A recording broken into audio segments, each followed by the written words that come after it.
Hi, everybody. Welcome back. We're continuing to read The Voyage of the Dawn Treader by C.S. Lewis. I'm Pastor Dan from Riverside Assembly. For those of you who are from our church, welcome. We're glad you're here. If you're visiting, we're glad that you're here too and hope that you're enjoying this story.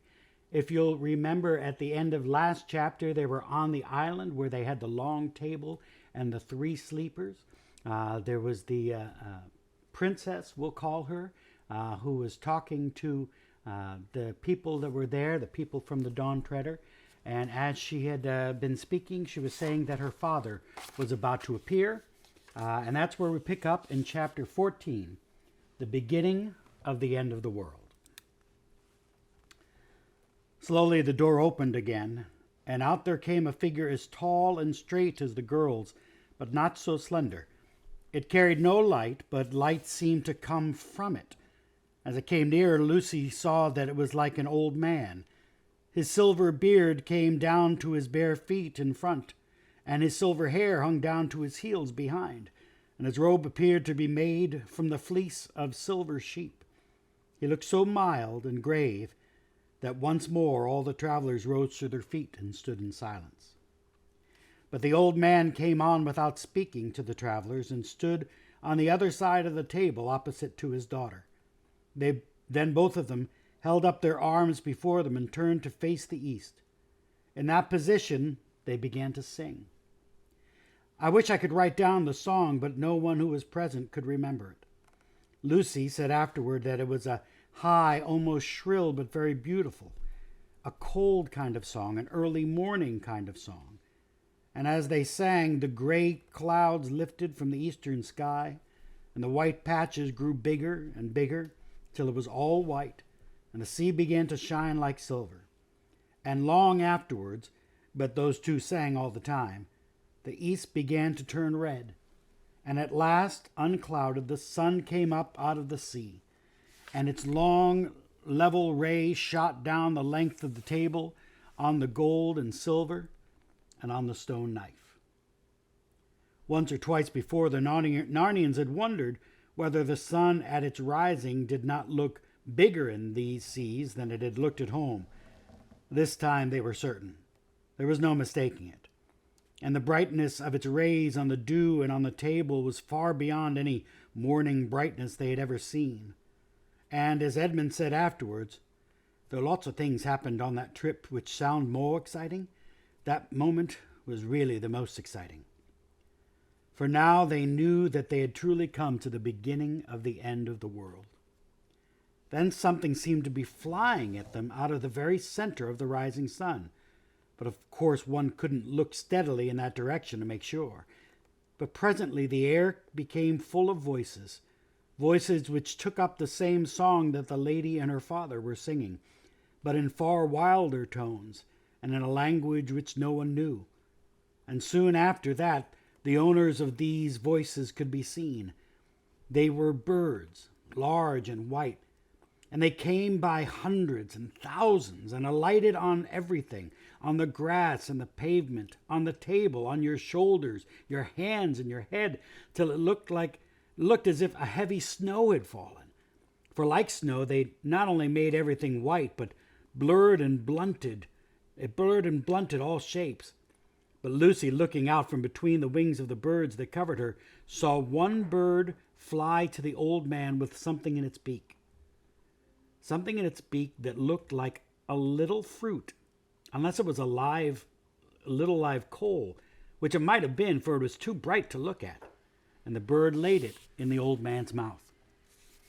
Then the birds stopped their singing and appeared to be very busy about the table. When they rose from it again, everything on the table that could be eaten or drunk had disappeared. These birds rose from their meal in their thousands and hundreds and carried away all the things that could not be eaten or drunk, such as bones, rinds, and shells, and took their flight back to the rising sun.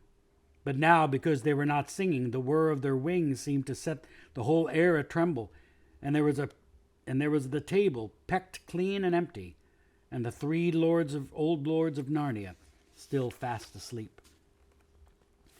Now at last the old man turned to the travelers and bade them welcome. Sir, said Caspian, will you tell us how to undo the enchantment which holds these three Narnian lords asleep? I will gladly tell you that, my son, said the old man.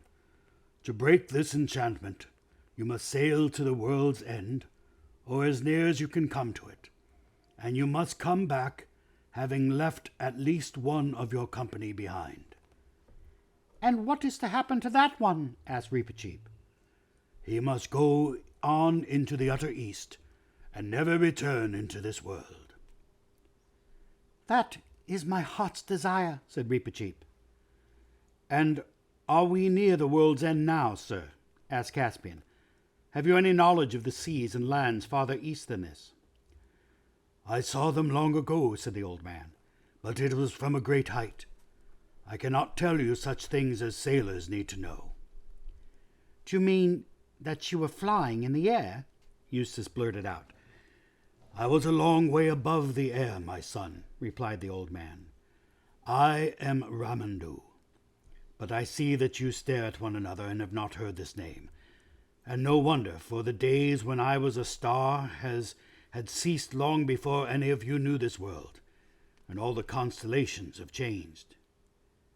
Golly, said Edmund under his breath, he's a retired star. Aren't you a star any longer? Asked Lucy. I am a star at rest, my daughter, answered Ramandu. When I set for the last time, decrepit and old beyond all that you can reckon, I was carried to this island. I am not so old now as I was then. Every morning a bird brings me a fireberry from the valleys in the sun, and each fireberry takes away a little of my age. And when I have become as young as the child that was born yesterday, then I shall take my rising again, for we are at earth's eastern rim, and once more tread the great dance. In our world, said Eustace, a star is a huge ball of flaming gas. Even in your world, my son, that is not what a star is, but only what it is made of. And in this world you have already met a star, for I think you have been with Kuraikin. Is he a retired star too? Said Lucy. Well, not quite the same, said Ramandu. It was not quite as a rest that he was set to govern the Duffers. You might call it a punishment. He might have shone for thousands of years more in the southern winter sky if all had gone well. Well, what did he do, sir? Asked Caspian. My son, said Ramandu, it is not for you, a son of Adam, to know what faults a star can commit. But come, we waste time in such talk. Are you yet resolved? Will you sail farther east and come again, leaving one to return no more, and so break the enchantment? Or will you sail westward?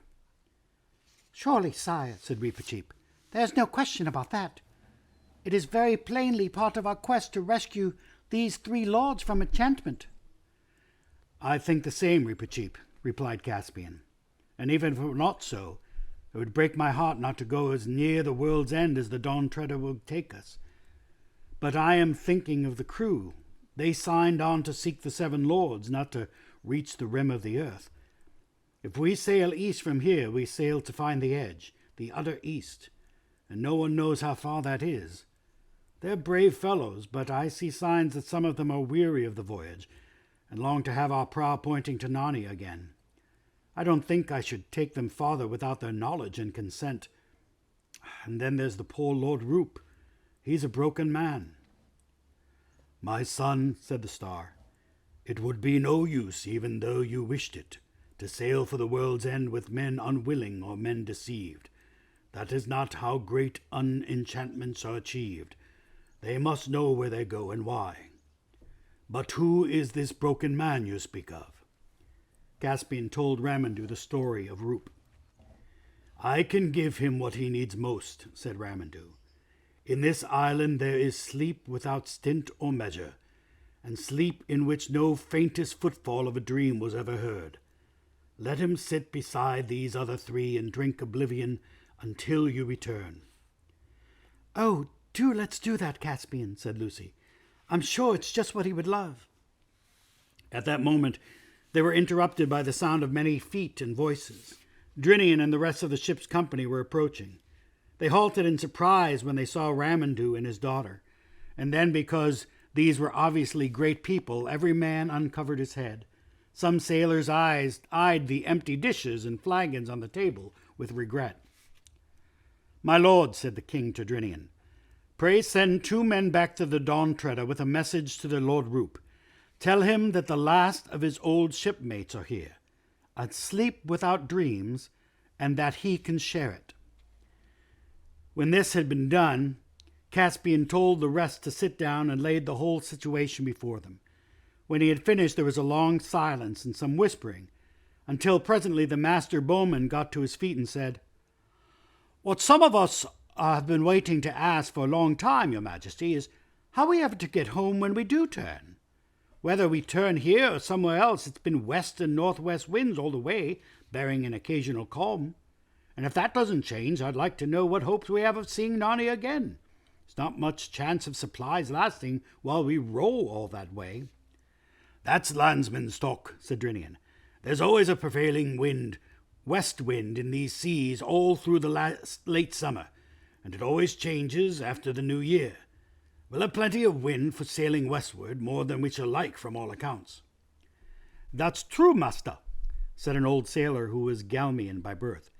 "You get some ugly weather rolling up from the east in January and February. And by your leave, sire, if I was in command of the ship, I'd say winter here and begin the voyage home in March." What did you eat while you were wintering here?" asked Eustace. "This table," said Ramandu, "will be filled with a king's feast every day at sunset." "Now you're talking," said several sailors. "Your majesties and gentlemen and ladies all," said Rheinelf, "there's just one thing I want to say. There's not one of us chaps as was pressed on this journey. We're volunteers. And there's some here that were looking very hard at that table and thinking about King's Feast, who were talking very loud about adventures on the day we sailed from Cape Aravel, and swearing they wouldn't come home till we found the end of the world. And there were some standing on the quay who would have given all they had to come with us. It was thought a finer thing to have a cabin boy's berth on the Dawn Treader than to wear a knight's belt. I don't know if you get the hang of what I'm saying, but what I mean is I think chaps who set out like us will look as silly as those duffel-puds if we come home and say we got to the beginning of the world's end and hadn't the heart to go farther." Some of the sailors cheered at this, but some said that was all very well. "This isn't going to be much fun," whispered Edmund to Caspian. "What are we to do if half of the fellows hang back?" "Wait," said Caspian, whispered back. "I've still got a card to play." Aren't you going to say anything, Reep?" whispered Lucy. "No. Why should your majesty expect it?" answered Reepicheep in a voice that most people heard. "My own plans are made. While I can, I sail east in the Dawn Treader.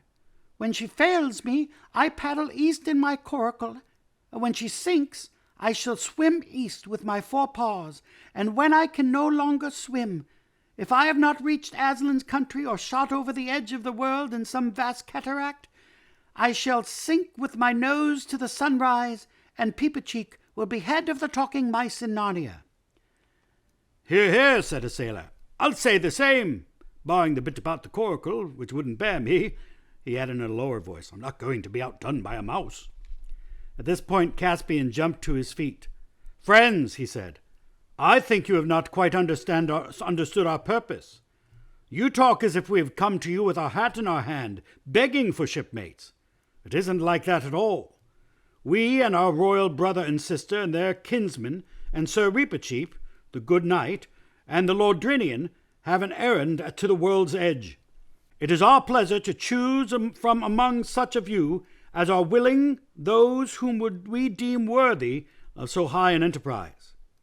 We have not said that any can come for the asking. That is why we shall now command the Lord Drinian and Master Rince to carefully consider what men among you are the hardest in battle, the most skilled seamen, the purest in blood, the most loyal to our person, and the cleanest of life and manners, and to give their names to us in a schedule." He paused and went on in a quicker voice. Aslan's mane, he exclaimed. Do you think that the privilege of seeing the last things is to be bought for a song? Why, every man that comes with us shall bequeath the title of Dawn Treader to all his descendants. And when we land at Cair Paravel on the homeward voyage, he shall have either gold or land enough to make him rich all his life. Now, scatter over the island, all of you. In a half-hour's time I shall receive the names that the Lord Drinian brings me. There was rather a sheepish silence, and then the crew made their bows and moved away, one in this direction and one in that, but mostly in little knots or bunches, talking. And now for the Lord Roop, said Caspian. But turning to the head of the table, he saw that Roop was already there. He had arrived silent and unnoticed while the discussion was going on, and was seated beside the Lord Argos. The daughter of Ramandu stood beside him, as if she had just helped him into his chair.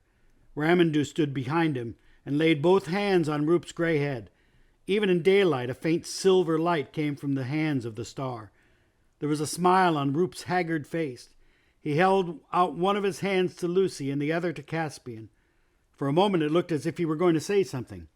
Then his smile brightened, as if he were feeling some delicious sensation. A long sigh of contentment came from his lips. His head fell forward, and he slept. Poor Roop, said Lucy. I am glad. He must have had terrible times. Don't let's even think about it, said Eustace.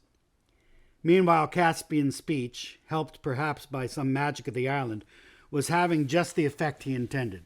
A good many who had been anxious to get out of the voyage felt quite differently about being left out of the voyage. And of course, whenever any sailor announced that he had made up his mind to ask for permission to sail, the ones who hadn't said this felt that they were getting fewer and more uncomfortable, so that before the half hour was nearly over, several people were positively sucking up to Drinian and Rents, at least that's what they call it at my school, to get a good report. And soon there were only 3 left who didn't want to go, and those 3 were trying very hard to persuade others to stay with them. And very shortly after that there was only 1 left, and in the end he began to be afraid of being left behind all on his own and changed his mind. At the end of the half hour they all came trooping back to Aslan's table and stood at one end, while Drinian and Rents went and sat down with Caspian and made their report. And Caspian accepted all the men but that one who had changed his mind at the last moment. His name was Pittencream, and he stayed on the island of the Star all the time the others were away looking for the world's end. And he very much wished he had gone with them. He wasn't the sort of man who could enjoy talking to Ramandu and Ramandu's daughter, nor they to him. And it rained a good deal, and though there was a wonderful feast on the table every night, he didn't very much enjoy it. He said it gave him the creeps sitting there alone, and in the rain as likely as not, with those 4 lords asleep at the end of the table. And when the others returned, he felt so out of things that he deserted on the voyage home at the Lone Islands. And he went and lived in Calormen, where he told wonderful stories about his adventures at the end of the world, until at last he came to believe them himself. So you may say, in a sense, that he lived happily ever after, but he could never bear mice. That night they all ate and drank together at the great table between the pillars, where the feast was magically renewed, and the next morning the Dawn Treader set sail once more, just as the great birds had come and gone again. Lady, said Caspian, I hope to speak with you again when I have broken the enchantments. And Ramandu's daughter looked at him and smiled. Next time we'll read chapter 15. Thank you guys for coming. God bless you. We're almost done with the story. We'll see you next time. Bye-bye.